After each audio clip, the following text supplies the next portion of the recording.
Il Signore oggi ci ha donato le seguenti parole: Atti degli Apostoli 8, 26, 39.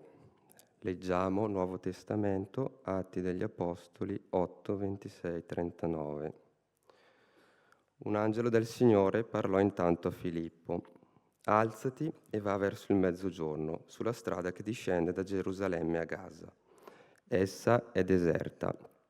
Egli si alzò e si mise in cammino, quando ecco un etiope, un eunuco, funzionario di Candace, regina di Etiopia, sovrintendente tutti i suoi tesori, venuto per il culto a Gerusalemme. Se ne ritornava seduto sul suo carro da viaggio, leggendo il profeta Isaia. Disse allora lo Spirito a Filippo: va avanti e raggiungi quel carro. Filippo corse innanzi e, udito che leggeva il profeta Isaia, gli disse: capisci quello che stai leggendo? Quegli gli rispose: e come lo potrei se nessuno mi istruisce? E invitò Filippo a salire e sedere accanto a lui. Il passo della scrittura che stava leggendo era questo: come una pecora fu condotta al macello e come un agnello senza voce innanzi a chi lo tosa, così egli non apre la sua bocca. Nella sua umiliazione il giudizio gli è stato negato. Ma la sua posterità, chi potrà mai descriverla? Poiché è stata recisa dalla terra della sua vita. E rivoltisi a Filippo, l'eunuco disse: ti prego, di quale persona il profeta dice questo? Di se stesso o di qualcun altro? Filippo, prendendo a parlare e partendo da quel passo della scrittura, gli annunziò la buona novella di Gesù. Proseguendo lungo la strada, giunsero al luogo dove c'era l'acqua, e l'eunuco disse: ecco, qui c'è acqua. Che cosa mi impedisce di essere battezzato? Fece fermare il carro e discesero tutti e due nell'acqua, Filippo e l'eunuco, ed egli lo battezzò. Quando furono usciti dall'acqua, lo Spirito dal Signore rapì Filippo, e l'eunuco non lo vide più e proseguì pieno di gloria il suo cammino. 아멘. 오늘 저희들이 읽을 본문은 사도행전 8장인데요. 사도행전 8장은 예루살렘에서 있었던 스데반 집사의 순교 사건을 기록한 7장과 또 앞으로 열방을 향해 이방인의 사도라고 이렇게 칭함을 받으며 복음을 전파할 사도 바울, 회심하기 전에 그의 이름은 사울이었는데 그 사울의 회심 사건이 기록된 9장 사이에 있는 것이 8장입니다. 너무나도 그 앞에 있는 7장과 그 뒤에 있는 9장이 임팩트가 크기 때문에 8장에는 무슨 유명한 사람이 나오는 것도 아니고 대단한 사건이 기록된 것도 아니라서 8장은 줄곧 잊혀지기 쉬운 장이 아닐까 싶습니다만 예루살렘을 가득 채운 복음의 물결이 민족과 나라와 열방을 넘어서 전 세계로 확산되어 가는 복음 전파의 시작을 알린다는 점에서 8장이 가진 분명한 중요성이 있다 이렇게 생각을 합니다. 그 중요성은 이런 부분이라고 생각해 볼 수가 있습니다. 8장에는 베드로나 바울이나 요한과 같은 위대한 사도가 등장하거나 혹은 순교하는 것과 같은 큰 사건이 기록된 것은 아닙니다만 성경에 다 기록되지 않은 무수한 이름 없는 복음 전도자들 가운데 한 사람인 빌립이 등장해서 이런 사람들이 주님의 복음을 전하며 자신의 발로 곳곳을 누비고 다녔구나 하는 점을 깨닫게 해주고 또 에디오피아 내시와 같이 이름 없는 한 사람이 부르심 받는 역사를 기록함으로써 하나님의 역사가 이런 사람에게도 전파되고 이런 사람들이 하나님 앞에 부르심 받아서 복음이 세계 곳곳에 전파됐구나 하는 것을 알게 해준다는 점에서 사도행전 8장은 중요한 의미를 가진다고 할 수 있을 것입니다. 말씀드린 것처럼 오늘 본문에는 중요한 두 명의 등장인물이 나옵니다. 한 사람은 빌립, 한 사람은 에디오피아 내시입니다. 두 사람은 전혀 다른 삶의 배경을 갖고 있고 그리고 삶의 특징들을 갖고 있습니다. 이 두 사람이 어떻게 하나님의 부르심을 따라 살고 또 하나님께 부르심 받았는지를 살펴보면서 그 두 사람의 부르심 속에서 나의 부르심의 위치는 어디일까? 또 나를 향한 하나님의 부르심의 의미는 무엇일까 하는 것들을 생각해 보는 시간을 갖고자 합니다. 먼저 빌립을 살펴보고자 합니다. 빌립은 부르심 받은 사람이죠. 이미 그는 정통 유대인으로서 부르심을 받았습니다. 예수님께서 공생의 기간 동안 살아 계실 때 빌립도 예수님을 뵙고 그분의 육성으로 가르침을 받았을 가능성이 높습니다. 그는 예루살렘 교회가 처음 형성될 때 창립 멤버로 그 교회 형성에 참여했던 사람이고, 교회 안에서 그는 존경받고 사랑받는 지도자가 되어 갔습니다. 교회 안에서 훈련받고, 교회 안에서 양육받고, 교회 안에서 지도자가 되고, 교회 안에서 하나님의 나라를 전파하는 그런 사역자로서 부르심을 받은 거죠. 그래서 마침내 교회 안에서 7명의 집사를 뽑아서 우리가 교회를 섬기도록 하자라고 했을 때 그 7명의 집사 가운데 당당히 이름을 올린 사람이 바로 빌립입니다. 이 사람은 이렇게 정통 유대인으로서 하나님 앞에 부르심 받은 귀한 삶의 과정들을 갖고 있는데, 그에게 있어서 이런 지나온 삶의 과정보다 더 중요한 것은 지금 그가 부르심 받은 사람으로서 삶의 모습이 남다르다는 거예요. 어떤 점이 그 사람의 특징인가 하면 하나님의 말씀에 귀가 열려 있습니다. 성령께서 말씀하실 때 그 성령이 말씀하시는 것을 잘 듣고 그것에 즉각적으로 순종할 수 있는 능력을 갖고 있다는 점이죠. 성령이 빌립에게 예루살렘에서 가사로 가는 길, 그 광야길로 가라 이렇게 말씀하셨을 때 빌립은 지체 없이 그 말에 순종합니다. 오늘 말씀이 26절에 주의 사자가 말씀하셨는데 27절을 보면 일어나 가서 보니 이렇게 되어 있습니다. 거기에 어떤 망설임이 있거나 혹은 주저함이 있지 않습니다. 일어나 가서 보니라고 되어 있어요. 말씀하시자마자 즉각적으로 순종하는 이 빌립의 모습을 볼 수가 있습니다. 또 성령이 빌립에게 수레로 가까이 나아가라 이렇게 29절에 말씀하시니까 30절에 보면 빌립이 어떻게 하는가 하면 빌립이 달려가서 이렇게 되어 있습니다. 수레가 보이니까 걸어가도 돼요. 근데 달려갔다고 되어 있습니다. 마음속에 열정이 가득합니다. 빌립은 하나님의 말씀에 성령의 음성에 귀가 열려 있는 사람이고, 그래서 그것을 잘 듣고 분별하며 그것에 즐겨 순종하는 사람이었다는 것이 이 사람의 특징입니다. 말씀하실 때 즉각적으로 순종하고 열정적으로 응답하는 그의 모습을 봅니다. 그는 하나님께서 말씀하실 때 왜? 라고 묻지 않습니다. 주님 왜요? 왜 가사로 가는 길로 가라고 하십니까? 수레로 왜 가까이 가야 돼요? 라고 묻고 있지 않습니다. 그가 왜 이렇게 묻지 않는가? 그냥 무조건적으로 순종하는 사람이라서 그런가? 그렇지 않습니다. 그는 하나님의 선하심을 압니다. 그분이 갖고 있으신 선하신 마음을 알고 그분의 계획이 모두가 다 옳고 그분의 계획대로 했을 때 모든 일들이 다 형통하며 잘 된다는 것을 알고 있기 때문에, 그런 하나님을 신뢰하기 때문에 왜라고 묻지 않는 거죠. 우리가 자녀에게 부모가 부탁할 때가 있지 않습니까? 아버지가 뭔가 가구를 조립하면서 드라이버 하나, 십자 드라이버 갖고 올래? 그런데 자녀가 왜요? 왜 필요해요? 이렇게 물어보지 않죠. 아빠가 하는 일을 알고 있고 그리고 아빠를 신뢰하기 때문에 엄마가 무엇을 시키든 아빠가 무엇을 시키든 신뢰함으로 응답하듯이 그는 하나님을 알고 하나님을 신뢰함으로 그분이 말씀하실 때 왜라고 묻지 않고 즉각적으로 또 열정적으로 순종합니다. 성령의 인도하심을 따라가는 빌립에게는 사실은 기대하는 마음이 큽니다. 하나님이 어떤 일을 하려고 하실까라고 하는 기대 말입니다. 그래서 가사로 내려가는 길로 가라고 했을 때, 가사라고 하는 것은 오늘날 하마스와 이스라엘이 전쟁을 벌이고 있는 가자 지구를 말하는 것입니다.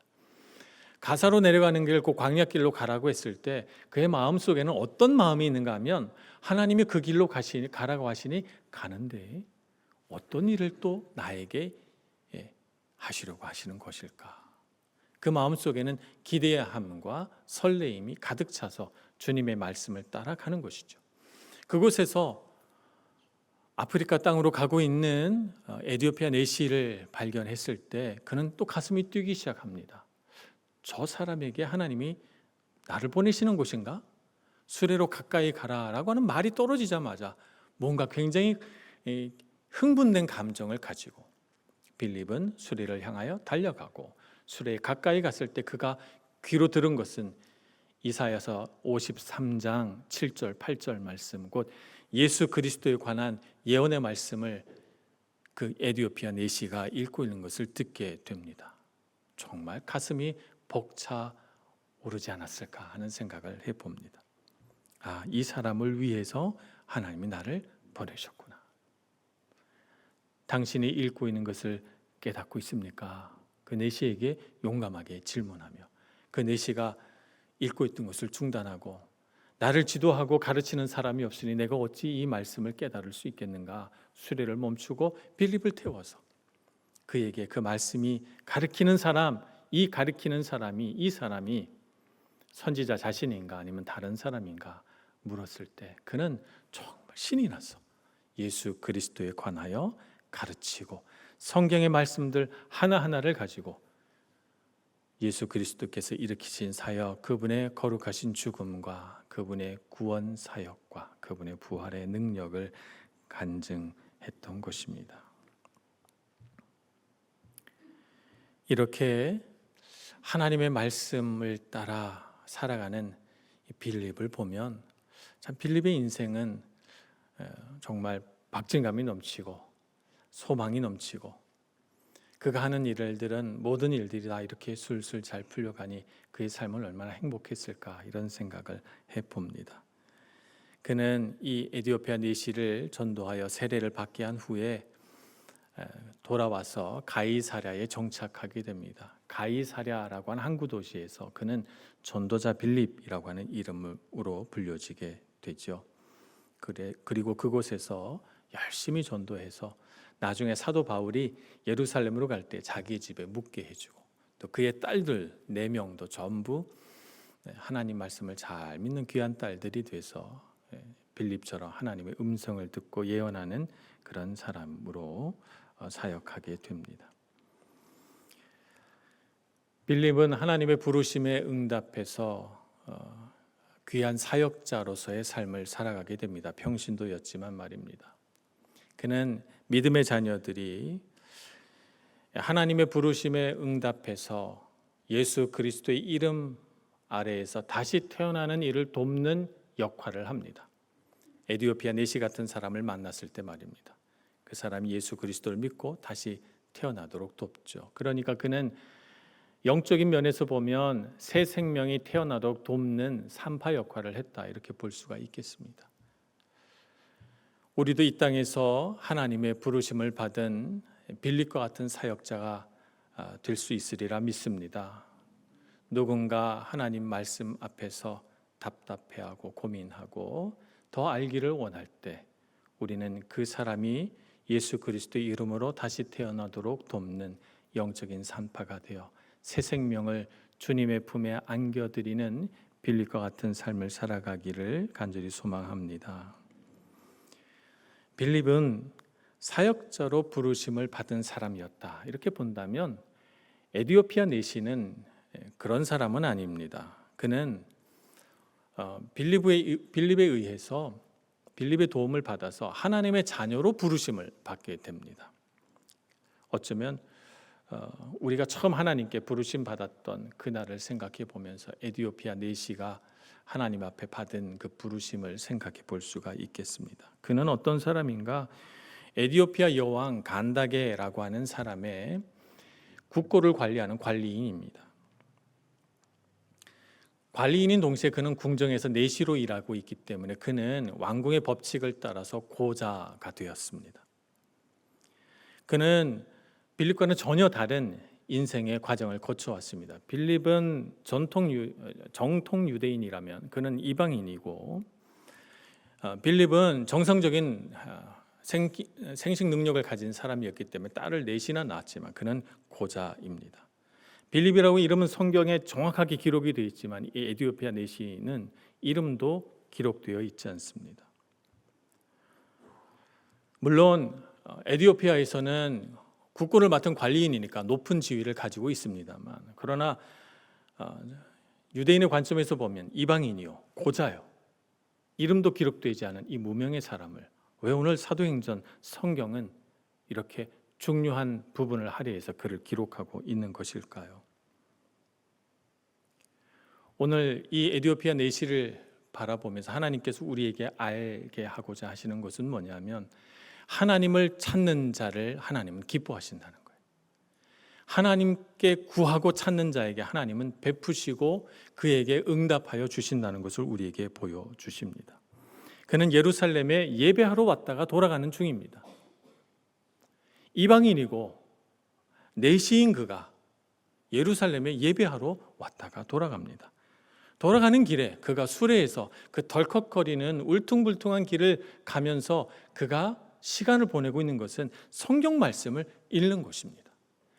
오늘날에는 성경 말씀, 이 책이라고 하는 것이 그렇게 구하기 어려운 것이 아닙니다만, 고대 사회에서는 양의 가죽을 무두질해서 부드럽게 만든 다음에 그 위에 글씨를 써서 양쪽에 나무를 끼운 두루마리에 소중하게 감아서 다녔던 것이 성경이기 때문에 성경은 회당에 소중하게 보관하는 것이지, 개인이 그 성경을 소장한다는 것은 굉장히 어려운 일입니다. 그런데 이 내시는 성경 말씀을 가지고 있습니다.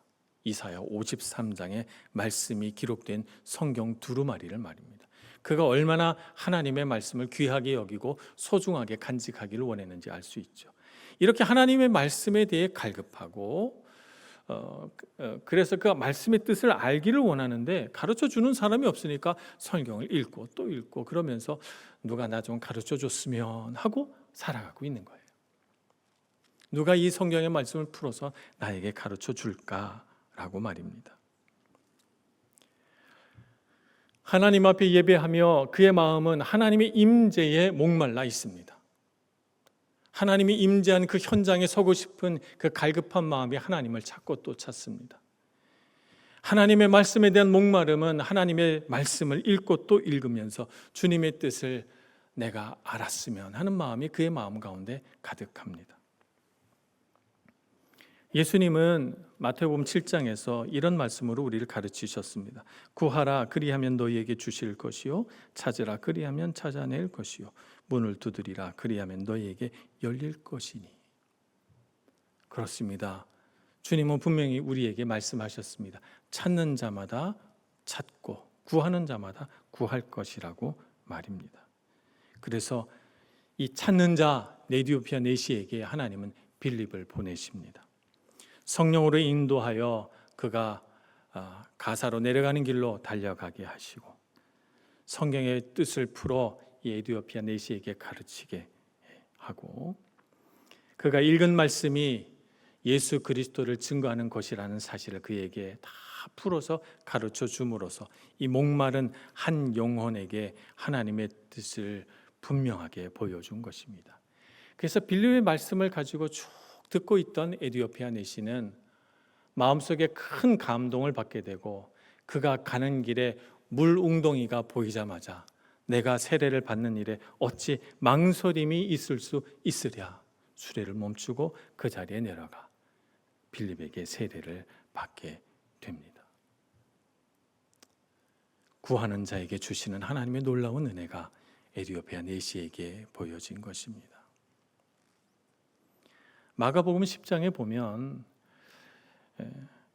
한 소경을 소개합니다. 보통 소경 혹은 문둥병자 이렇게 얘기하는데, 놀랍게도 마가복음 10장에서는 이 소경의 이름이 바디메오라고 소개하고 있습니다. 예수님이 바디메오가 구걸하고 있는 현장을 지나가는 그 순간 사람들이 예수가 지나간다 이렇게 얘기를 했겠죠. 그 순간 바디메오는 큰 소리로 예수님을 찾습니다. 다윗의 자손 예수여 나를 불쌍히 여기소서 이렇게 부르짖습니다. 사람들이 시끄럽다 구걸하는 자가 왜 예수를 부르느냐 말 못하게 합니다. 그런데 그는 잠잠하지 않고 다윗의 자손 예수여 나를 불쌍히 여기소서, 예수가 자기를 주목하여 볼 때까지 소리를 지릅니다. 예수님이 걸음을 멈추고 바디메오를 바라보죠. 그를 부르라. 그래서 제자들이 그에게 갑니다. 그래서 제자들이 뭐라고 얘기합니까? 마가복음 10장 49절에 안심하고 일어나라. 그가 너를 부르신다. 오늘 우리도 그렇게 주님께 부르심 받아 온 줄로 믿습니다. 우리 삶의 갈급함 때문에, 내 삶의 어려움 때문에 우리 안에 무엇을 갈망하는지 우리가 구체적으로 알지는 못했지만 에디오피아 내시처럼 바디메오처럼 내 안에 일어나는 깊은 갈망 때문에 누가 나에게 알게 해줬으면, 누가 나에게 가르쳐줬으면, 누가 나를 채워줬으면, 내 안에 있는 이 갈급한 마음, 내 안에 있는 이 비어진 공허한 곳에 누군가가 의미 있는 것, 가치 있는 것을 주었으면 하는 바람 속에서 찾고 찾다가 주님을 만난 것 아니겠습니까? 우리를 부르신 주님의 부르심에 바디메오처럼 에디오피아 내시처럼 감격하고 기뻐하는 인생을 사는 저와 여러분 되기를 소망합니다. 처음 주님께 부르심 받아 느꼈던 그 기쁨과 감격이 평생 사라지지 않는 삶을 살아가시기를 축복합니다. 에디오피아 내시는 말씀드렸던 것처럼 하나님의 자녀가 되기엔 당시 율법에 따라서는 여러 가지 부족한 조건들을 가지고 있었습니다. 그는 이방인이고 고자였고 그렇습니다. 그런데도 하나님은 그런 사람을 부르시고 이 부르신 사건을 이 8장에 상세하게 기록해 놓으셨습니다. 왜 그렇게 하셨을까요? 우리는 우리 삶을 풍요롭게 하지 못하게 만드는 여러 가지 조건들을 압니다. 내가 가지고 태어난 그런 내 육체적인 한계들 말입니다. 내게 주어진 부족한 어떤 재능이라든가 내가 가지고 태어난 어떤 삶의 환경이라든가 뭐 이런 것들은 내가 바꿀 수 있는 것들이 아니기 때문에 내가 그 한계 안에 제한되었다고 생각합니다. 살면서 우리는 많은 결핍을 느끼며 살아갑니다. 이렇게 저렇게 말입니다.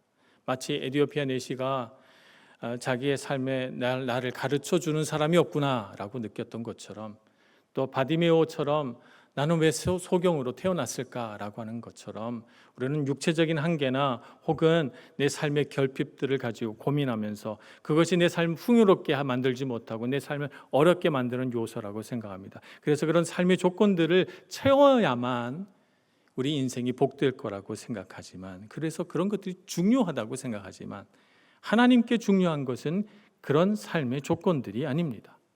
하나님께 정말 중요한 것은 뭘까요? 하나님을 찾는 마음인 것입니다. 하나님을 찾고 구하는 마음을 하나님은 귀하게 보십니다. 그래서 사무엘상에서는 이렇게 말씀하시죠. 사무엘상 16장 7절에 사람은 외모를 보거니와 나 여호와는 중심을 보느니라 이렇게 말씀하십니다. 우리 삶의 조건들, 그런 것들이 중요한 것이 아니라 하나님에게 정말 중요한 것은 우리의 마음, 우리 중심이죠.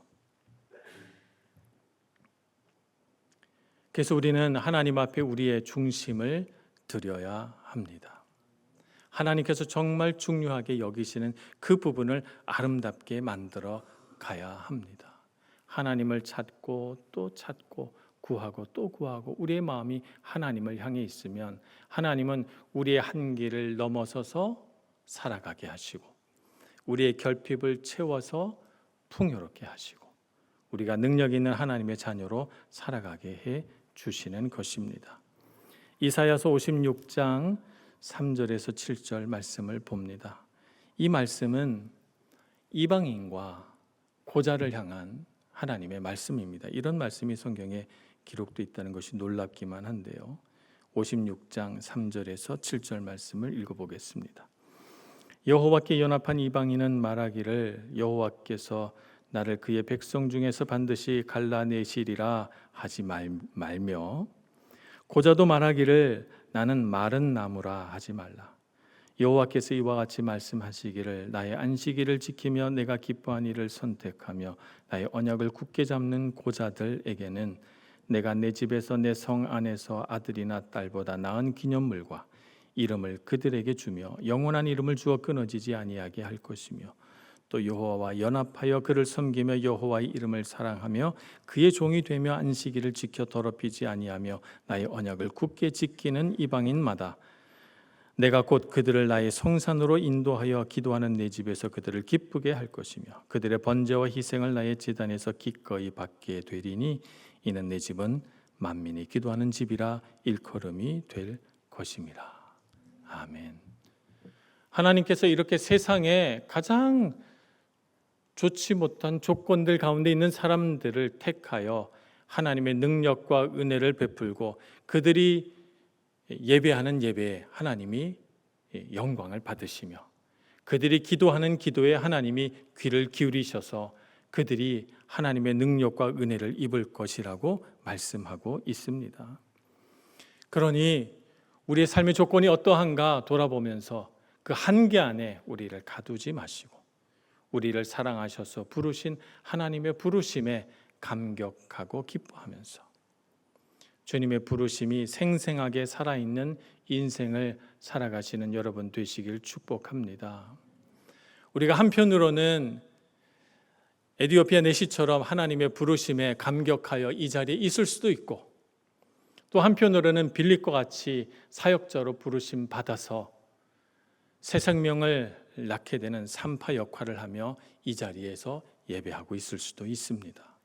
어떤 부르심 가운데 우리가 있다 할지라도 하나님의 부르심이 나에게 있음을 알고 그 부르심에 정확하게 응답하고 그 부르심에 감격하고 기뻐하면서 부르심에 합당한 인생을 살아가는 저와 여러분 모두가 되기를 간절히 축원합니다. 기도하겠습니다. 자비하신 하나님, 우리를 하나님의 은혜 가운데로 인도하시고 부족한 저희들을 하나님의 자녀라 하나님의 귀한 아들, 딸이라 불러주셔서 감사합니다. 하나님께서 우리를 아름답게 부르시고 능력 있게 사용하셔서 하나님의 영광 드러내시는 줄 믿고 우리 삶에 다가오는 어떤 조건들, 우리 삶의 결핍들 속에서도 굴하지 않고 하나님의 부르심에 합당한 자로 살아가기를 결단하는 저희들 되게 해 주옵소서. 그래서 하나님의 능력이 우리의 한계를 넘어서 역사하시고 우리의 삶의 그 많은 부분들을 채워서 하나님이 여전히 살아계셔서 역사하시는 하나님이신 줄을 온 세상이 알게 하여 주옵소서. 예수님의 이름으로 기도합니다. 아멘.